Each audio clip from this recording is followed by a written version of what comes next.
क्या आपने कभी सोचा है एक बहुत ही गरीब परिवार में जन्मी लड़की जिससे बचपन में कई मानसिक व शारीरिक शोषण झेलने पड़े, महज 9 साल की उम्र में उसके ही परिवार के सदस्य, उसके कज़न, अंकल, फैमिली फ्रेंड द्वारा यौन शोषण किया गया। 14 साल की उम्र में प्रेग्नेंट हो गई।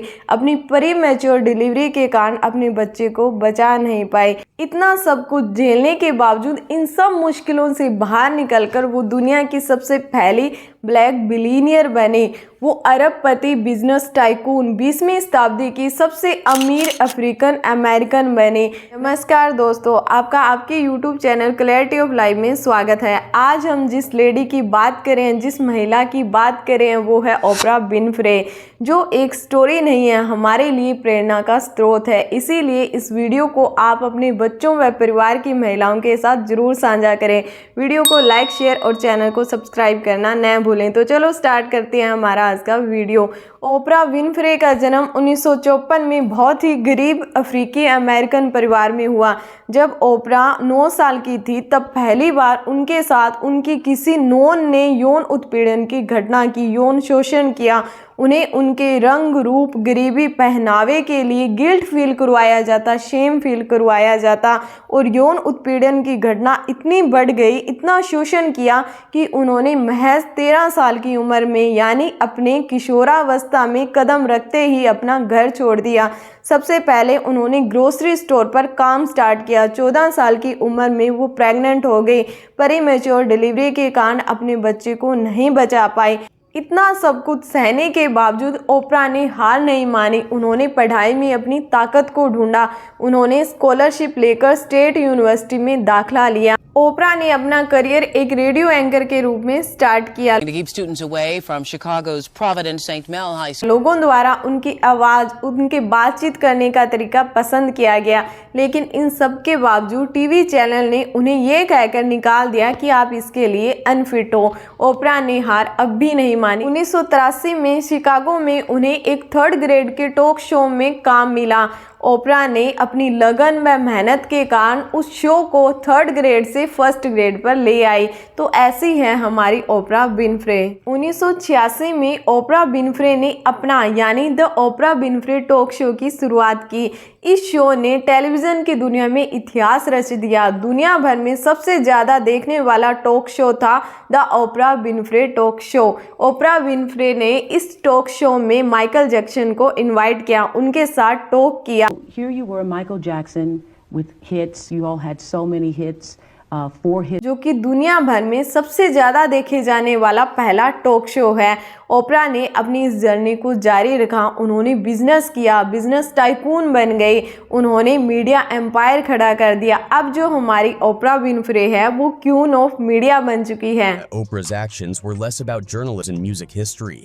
The resentment lingered. In 2007, she was ranked as the most influential woman in this world. 2024 में उनकी जो नेटवर्थ है वो 2.5 बिलियन क्रॉस कर चुकी है। उन्होंने कई प्रेरणादायक बुक लिखी है, जिनमें से हम 2 का जिक्र करेंगे, क्योंकि ये दोनों बुक मैंने खुद पढ़ी है। उनकी सबसे पहली, जो कि मुझे सबसे बढ़िया लगती है, वो बुक है but I know for sure. बहुत बढ़िया बुक है, आपको मौका मिले तो ज़रूर इस बुक को पढ़ना। इसमें ओपरा विनफ्रे का जो संघर्ष था, जो उनकी लाइफ में चुनौतियां आई थी, उनसे उन्होंने जो सीखा है उसका विवरण है। उन्होंने बताया कि इंसान अपनी हर एक परिस्थिति में सीखता है, चाहे वो कितनी ही खराब क्यों ना हो, लेकिन उस परिस्थिति से हमें कुछ नया सीख के अपने फ्यूचर में अप्लाई करना है। यानी यदि मान लो आप कोई गलती करते हो, आपने फ्यूचर में उसे रिपीट नहीं करना है। उस नेगेटिव जो सिचुएशन है उससे सीखना है। नेगेटिव सिचुएशन है वो क्यों रही है, कैसे रही है, वाई क्लियर करके उसे फ्यूचर में अप्लाई करना है।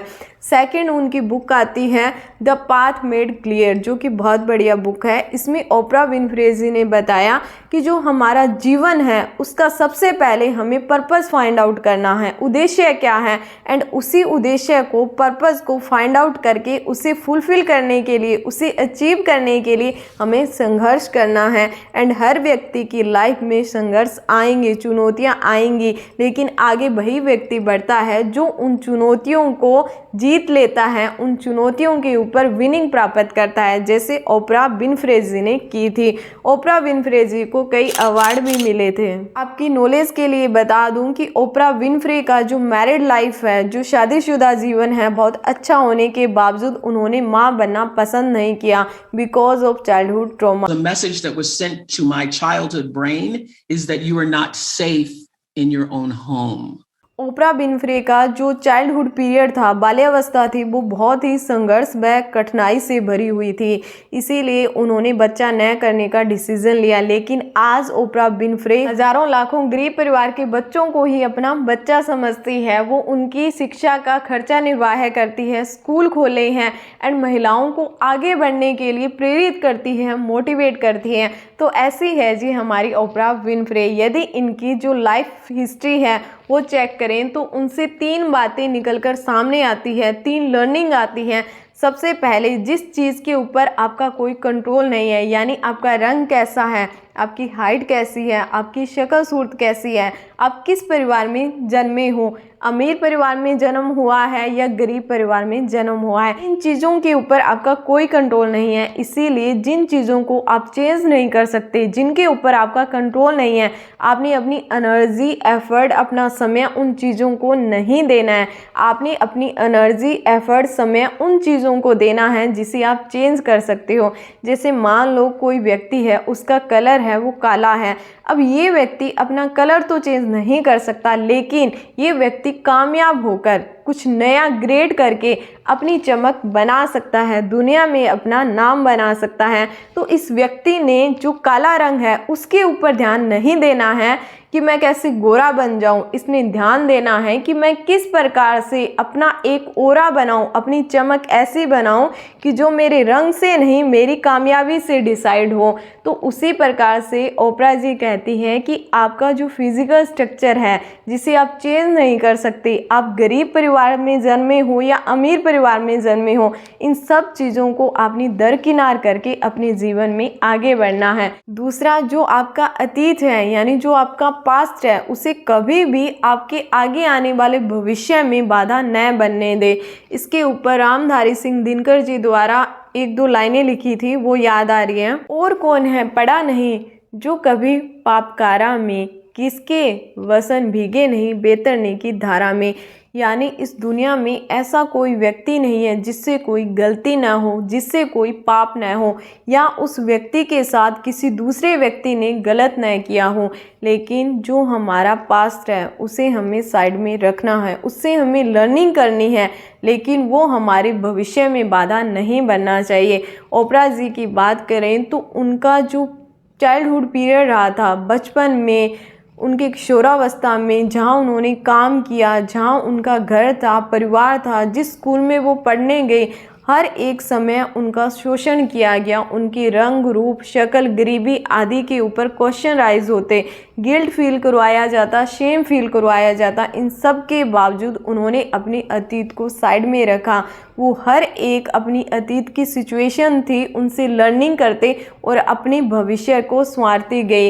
इसी प्रकार से हमें हमारे अतीत को भूलकर हमारे भविष्य पर हमें फोकस करना है।